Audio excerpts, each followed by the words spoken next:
Break के बाद स्वागत है आप सभी का द ब्रेकफास्ट शो में।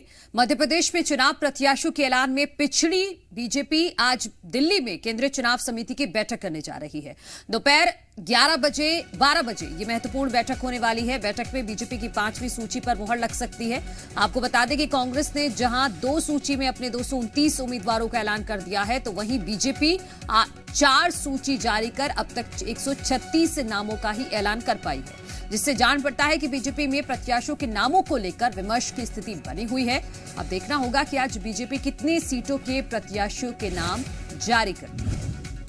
ऐसे में देखा जाए तो बीजेपी काफी पीछे चल रही है मनु, और जहां एक वक्त में ये कहा जा रहा था जब बीजेपी की पहली सूची आई थी कि बीजेपी अपनी पूरी तैयारी के साथ मैदान में, क्योंकि एक रणनीति समझ में आ रही थी कि हारे प्रत्याशी जो पहले के जो नेता रहे हैं उन पर कैसे दाव लगाना है, उस सूची के साथ आगे बढ़ रही थी। लेकिन अब जब बीजेपी के प्रत्याशियों के नामों पर विमर्श वाली स्थिति दिख रही है, तो देखना ये होगा कि कब तक अगली सूची आती है, क्योंकि कांग्रेस तो अपना काम बखूबी करती दिख रही है।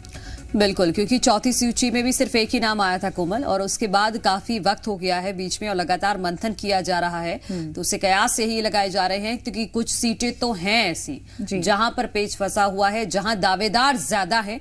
यही वजह है कि बीजेपी समय ले रही है, लेकिन आज उम्मीद पूरी जताई जा रही है कि आज बीजेपी अपनी लिस्ट जारी कर सकती है, क्योंकि अभी तक ये भी कहा जा रहा था कि बीजेपी वेट एंड वॉच की स्थिति में है कि पहले कांग्रेस जारी कर दे, उसके बाद कुछ सीटें अगर फंसेंगी तो उस हिसाब से देखा जाएगा। तो आज पूरी उम्मीद है कि आज बीजेपी अपनी लिस्ट जारी कर देगी। हालांकि नाम कितने होंगे कोमल, ये देखना होगा। बिल्कुल, क्योंकि और अगर देखा भी जाए, ये देरी का एक कारण ये भी हो सकता है मनु कि जो विरोधाभास सामने आ रहा था, क्योंकि कई सीटों से कार्यकर्ता विरोध कर रहे थे और कह रहे थे कि हम वोट ही नहीं देंगे, और उनके साथ एक बड़ा ग्रुप था। ऐसे में हो सकता है उसको शांत करने के लिए, उसको बैलेंस करने के लिए भी एक रणनीति तय की जा रही हो, और कांग्रेस की सूची को तो देखना बनता भी है, क्योंकि किसी भी हाल में बीजेपी नहीं चाहेगी कि मध्य प्रदेश से सत्ता उनके हाथ से जाए।